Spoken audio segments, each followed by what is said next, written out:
Hello दोस्तों, कैसे हैं आप? उम्मीद है कि आप बहुत अच्छे होंगे, बिंदास होंगे। और इसी क्रम में जो मैंने कल चीज़ें बताई थी आपको, तो वो समझ आ गई होंगी और उनसे रिलेटेड अब हम क्वेश्चन कराएंगे आपको। और जो बहुत ही वो चीज़ें अगर आपने ध्यान से पढ़ी होंगी तो यहाँ क्वेश्चन करने में कोई समस्या नहीं आएगी। तो जैसे देखो, पहला क्वेश्चन है कि 95 रुपये और 70 रुपये का अनुपात ज्ञात कीजिए। ये हमने रुपये दे रखे हैं और हम इसे अनुपात में निकालना चाहते हैं। तो अनुपात में निकालने के लिए क्या हो जाएगा? 95 रुपये अनुपात 70 रुपये। तो हम इसे अनुपात में निकालने के लिए तो अनुपात का हमने निशान लगा दिया, बस अनुपात में निकल गए। अब इसका जितना भी हो सकता है, तो रुपये से तो रुपये कट जाएंगे। तो 95 अनुपात कितना हो गया? 70। अब देखो, इसे मैं 5 से काट सकता हूँ। तो 5 से कटेंगे तो ये 19 बार कट जाएगा। तो इसे लिख सकता हूँ मैं 19:14। तो दोस्तों, उसका जो आंसर आ जाएगा वो 19:14 आ जाएगा। इसे हम अनुपात में ऐसे लिख देंगे। अब देखिए, दूसरा सवाल है कि 8 और 18 का मध्यानुपाती क्या होगा? तो मध्यानुपाती का मैंने आपको फॉर्मूला बताया था कि बी स्क्वायर बराबर, तो इसका मध्यानुपाती निकालने के लिए बी बराबर अंडर रूट में ए सी, मैंने ये फॉर्मूला आपको बताया था। तो यहाँ पर प्रथम पद क्या है? 8। तो अंडर रूट में 8 इंटू 18। तो 18 × 8 करेंगे तो 144 आ जाएगा। और b इक्वल टू, इसका जब हम वर्गमूल लेंगे तो 12 आ जाएगा दोस्तों। तो ये मध्यानुपाती क्या आ गया? 12 आ गया। अब इसी तरह से हम नेक्स्ट क्वेश्चन पर पहुंचेंगे। क्वेश्चन नंबर 3 क्या है कि 3, 5 और 15 का चतुर्थानुपाती। देखो, मैंने बताया था कि चतुर्थानुपाती निकालने के लिए हमें हमेशा, जैसे माना चतुर्थानुपाती, हमने क्या किया? 3:5 समानुपात 15 x मान लिया। माना चतुर्थानुपाती क्या मान लिया हमने? x। अब हम क्या करेंगे? मैंने बताया था कि बाहरी संख्याओं का गुणा बराबर भीतरी संख्याओं का गुणा। तो बाहरी संख्या क्या है? 3 × x इक्वल टू 15 × 5। तो 3x बराबर कितने हो गए? ये हो गए 75। अब x का जब मान निकालेंगे तो 75/3। तो x बराबर कितना आ जाएगा? 25। तो x इक्वल टू कितना आ जाएगा? 25 आ जाएगा दोस्तों। उम्मीद है कि समझ में आ गया होगा। बहुत ही सिंपल सवाल है। धीरे धीरे हम इसी क्रम में आगे बढ़ते चले जाएंगे। अब देखिए, यहाँ पर 8:9 समानुपात 24:y। तो y का मान निकालना है। सेम ऐसे ही करना है। हमें क्या करना है कि पहली और चौथी संख्या का गुणा और दूसरी और तीसरी संख्या का गुणा। तो 8 × y इक्वल टू 9 × 24। तो ये दोस्तों कितना हो गए? 8y equal to 9 × 24। तो y बराबर 24/8 का इसमें भाग लग जाएगा। 8 से इसे काट देंगे 3 बार, तो 9 × 3 = 27। तो y का जो मान आएगा वो कितना आ जाएगा दोस्तों? 27 आ जाएगा। तो y बराबर 27। उम्मीद है कि समझ में आ गया होगा। इसी टाइप से हम अगला सवाल करेंगे। क्वेश्चन नंबर 5 कि यदि 144 अनुपात y समानुपात y और अनुपात 225 में y का मान बताना है। हमें किसका मान बताना है? y का मान बताना है। तो देखो, इसमें क्या करेंगे? पहली और चौथी संख्याओं का गुणा और दूसरी और तीसरी संख्याओं का गुणा, या बाहरी संख्याओं का गुणा बराबर भीतरी संख्याओं का गुणा। तो बाहरी संख्याओं गुणा करेंगे तो 144 × 225, और समानुपाती की जगह बराबर का निशान equal to y into y. तो ये वाई स्क्वायर बराबर ये हो गया 144 इंटू 225। अब देखो, दोनों तरफ अगर वर्गमूल ले लेंगे तो y इक्वल टू आ जाएगा, यहाँ पर इसका वर्गमूल लेंगे तो 144 और ये 225। तो 144 का जब हम वर्गमूल लेंगे तो कितना आएगा दोस्तों? ये आ जाएगा 12 × 15। और 12 × 15 कितना हो जाता है? 15 दूनी 30 और 15 × 15 और 3 18। तो 180 आ जाएगा वाई का मान। कितना आ जाएगा? 180। उम्मीद है कि समझ आ गए होंगे। इसी तरह से हम नेक्स्ट सवाल पर चलते हैं। Question number 6।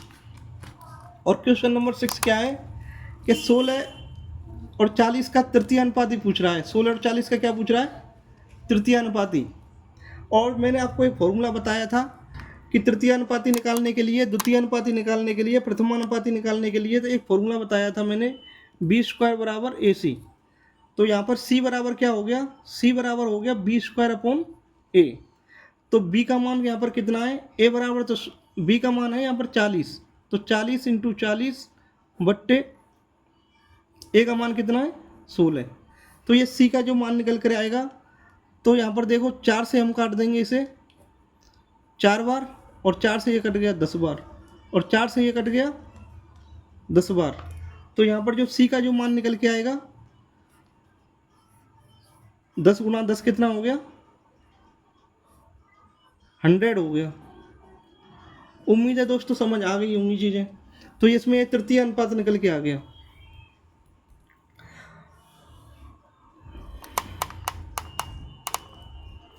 अब नेक्स्ट सवाल है आपका 0.75 अनुपात x समानुपात 2.5 अनुपात x। तो x का मान बताना है हमें। तो सेम है कि पहली संख्या और चौथी संख्या का गुणा, दूसरी संख्या और तीसरी संख्या का गुणा। तो हम क्या करेंगे, 0.75 इंटू 8 इक्वल टू एक्स गुणा 2.5। तो हमें मान किसका निकालना है, x का। तो जब हम x का मान निकालेंगे तो x इक्वल टू ये 0.75 तो यहाँ पर है ही दोस्तों, इंटू 8, और इसमें भाग लग जाएगा अब किसका 2.5 का। देखो यहाँ पर 2 अंक छोड़ के दशमलव है, यहाँ पर 1 अंक छोड़ के दशमलव है। तो हम क्या करेंगे, इस दशमलव को हटाने के लिए यहाँ पर 2 अंक छोड़ के दशमलव है तो यहाँ पर आप 2 जीरो बढ़ा दो, और यहाँ पर 1 अंक छोड़ के दशमलव है तो यहाँ पर 1 जीरो बढ़ा दो। तो अब ये क्या हो गया, 2 दशमलव यहाँ से कट गए। अब हम देखेंगे 25 75 3 बार कट गया, और ये 10 से ये 100 कितनी बार कट गया, 10 बार कट गया। तो अब हम देखेंगे यहाँ पर कितना आ गया, 8 तिया 24 बट्टे 10। तो हम इसे लिख सकते हैं x बराबर, इसमें भाग देंगे 2.4, x का जो मान आ गया वो 2.4 आ गया दोस्तों। इसी तरह से मैं x का मान पूछ रहा है, किसका मान पूछ रहा है, x का। तो x का मान निकालने के लिए क्या करेंगे कि इसका इससे कैंची मार गुणा कर देंगे, और इसका इससे कैंची मार गुणा कर देंगे। तो x इक्वल टू निकालने के लिए क्या करेंगे, तो इसका इससे गुणा करेंगे तो 0.121 गुणा, और इसका इससे गुणा करेंगे 1 to 1।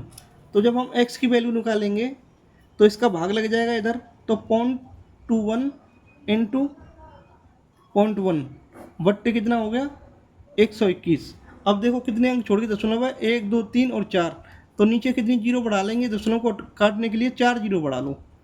ये दशमलव भी कट गया और ये दशमलव भी कट गया, और 121 से 121 कट गए। ठीक है दोस्तों। अब देखो कितना आ गया, ये 121 बट्टे ये आ गए 10,000।